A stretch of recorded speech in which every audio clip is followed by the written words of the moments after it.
it's Jen and Danielle, and we're here to talk about real estate.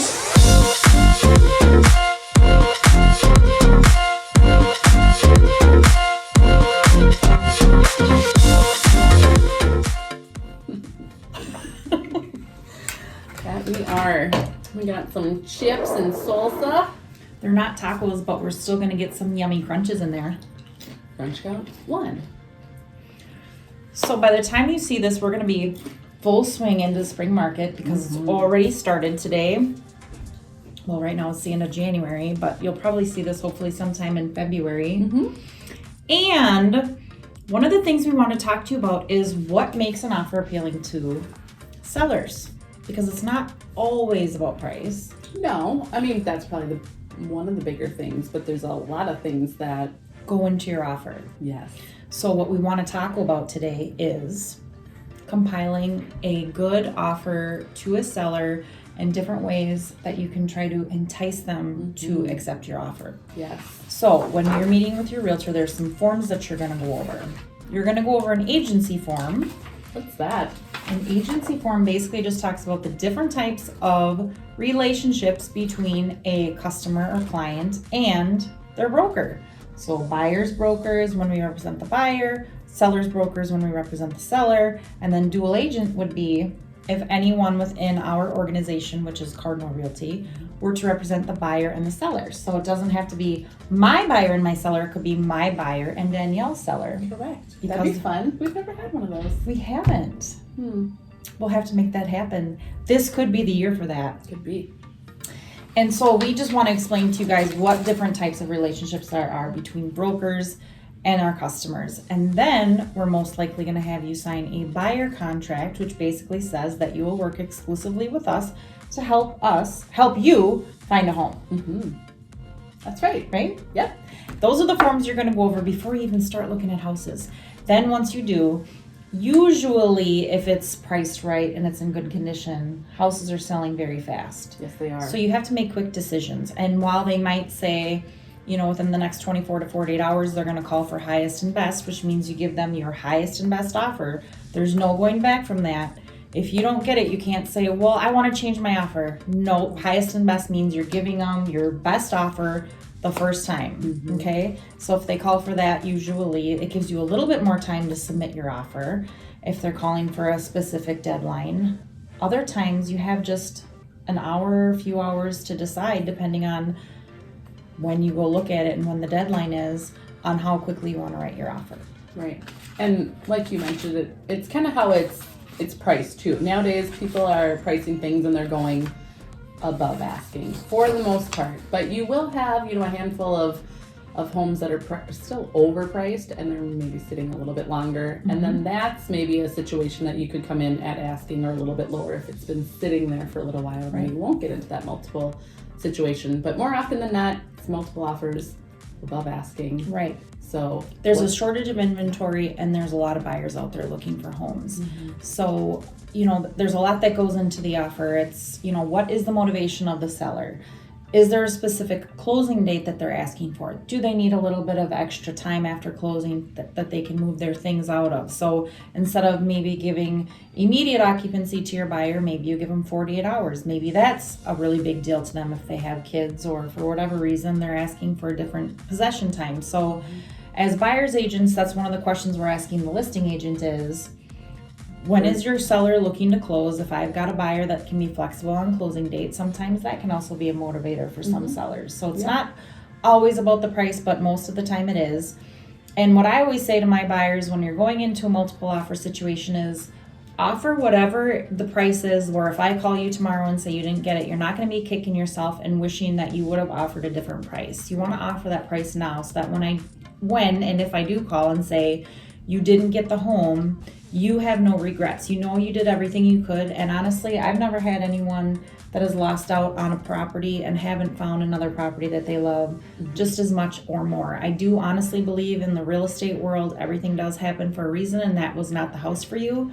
And we will keep looking. And sometimes it is kind of a learning curve for some buyers to kind of go through a situation where they lose one house to realize they don't want to do that again on the next one. And that's really what can change them and make them realize that, hey, if I want this house, I do have to go above asking. Go through that little heartbreak. Yeah, you have to kind of go through that little learning curve. And, you know, it's our job too to make sure that we're looking at other homes in the area that are saying, you know what, the other homes in this area have sold for, you know, XYZ, and that's the price that you want to be close to. And sometimes they're even selling higher than that just because there is nothing else on the market right now. And so a home is worth whatever a buyer is willing to pay for it. That's right. You're using all the things we say each day to people. It's right. like, yeah, it's a whole different world than it was a few years ago.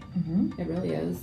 And like you mentioned, don't get hung up on, oh, should I have gone like 5 or 10 over? Like 5 or 10,000, it sounds like a lot, but if you wrap it up into a mortgage, it's pretty not minimal per month. That's the other thing that Danielle and I will tell them is talk to your loan officer and ask them to give you a worksheet on, you know, what if we offered $250 or, you know, $275? What are we talking as far as monthly payment goes? Because a lot of times it's a lot less than what you're thinking. You know, you're thinking $25,000 is a lot more money, but when you think about the difference between, you know, maybe $40 a month of getting a home and not getting a home, chances are if you love the home, you're going to say, you know what, I'd rather pay an extra $40 more a month for it.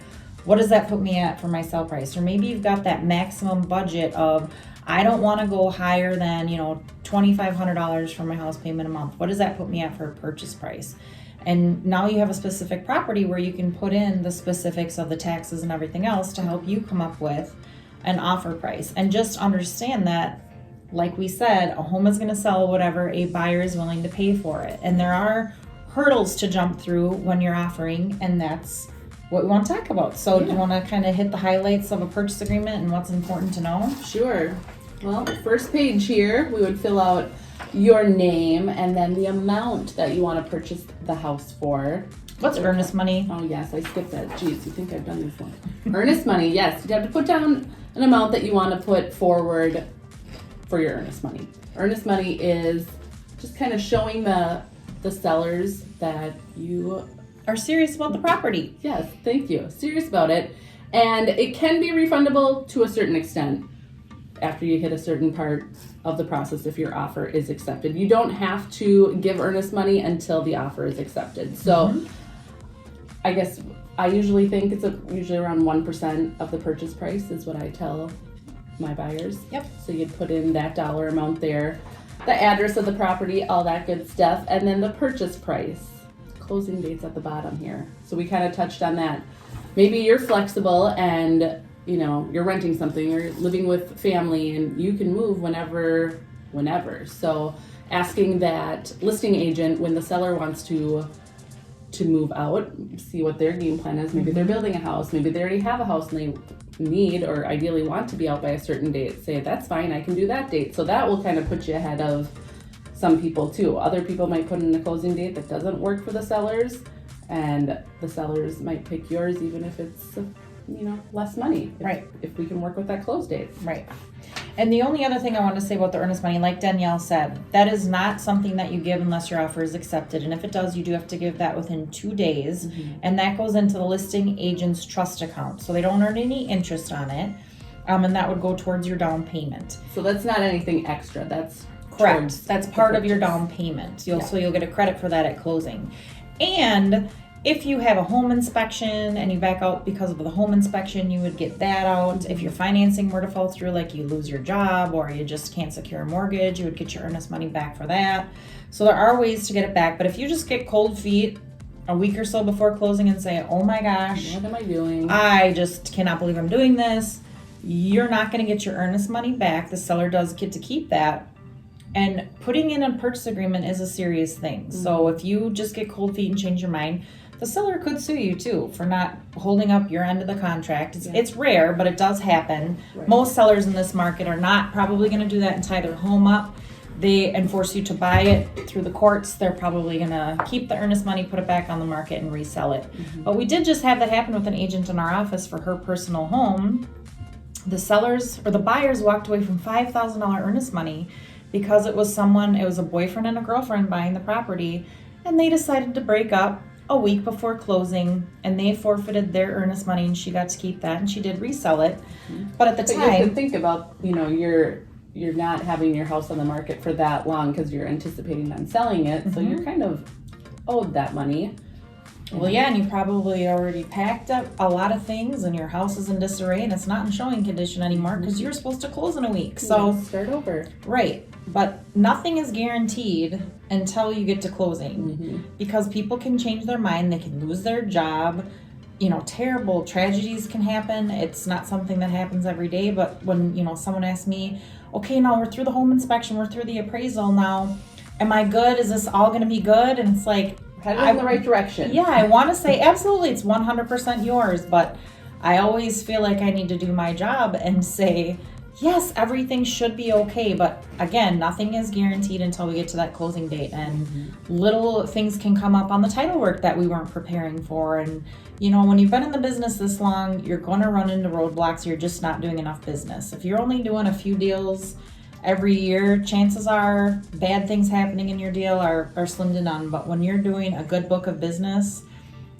weird things happen. And that's why I will never guarantee anybody anything now until it's actually closed and you have your check. Yes. Yeah. Because we all know anything can happen. That's right. And obviously there's several pages to this. There's a mortgage portion. So after you meet with the lender, or while you meet with the lender, you would decide what kind of loan you would have, whether it's a conventional, FHA, VA, cash offer. Cash, that's the other thing. There, right? The thing with cash is that's one more contingency that the seller doesn't have to worry about, right? Because there's no appraisal that's needed. There's no way that the financing is going to fall through because it is cash. So again, if you're going to offer on a property, cash, no inspection, which people are doing, that is going to look more appealing than someone who has to get an appraisal on the property and it has to appraise, and they want a home inspection on the property, which I never would tell my buyers to not get a home inspection. However, you have to let them know that people you're going to have competition that is going to waive their home inspection, especially if it's a newer property. If it's a newer property or in great condition, or if it's an investor. If it's an investor that's really handy and he's got contractors and he's going to be flipping it anyways, he might walk through it and kind of do a short little inspection himself. So, and that's the other thing we were running into last year is we were having people set up showings, but they were bringing their inspector to just do a quick little 1 hour walkthrough with them before they wrote on it, and realtors were getting in trouble because you can't set up a showing and act like it's a showing when it's really an inspection. You need to be truthful and let the seller and the listing agent know, what type of showing are we doing here? Are we having a home inspection on the property, or are we just doing a showing? Because in the state of Minnesota, anybody can do your home inspection. It could be your handy uncle or your dad that's into carpentry or really handy. It doesn't have to be a licensed home inspector that conducts a home inspection in the state of Minnesota. So it really can be anyone. And realtors were getting in trouble or getting complaints because they were doing these home inspections before they were even writing on the purchase agreement. And, listing agents and sellers need to know what type of person is going to be in their home and if they're going to be conducting a home inspection. And they were doing that because then they would know, okay, yep, I'm comfortable waiving my home inspection. I paid them, a flat fee to come do this walkthrough with me. So now they're trying to get away from that, and they're telling people they should not be doing that. But people are getting creative.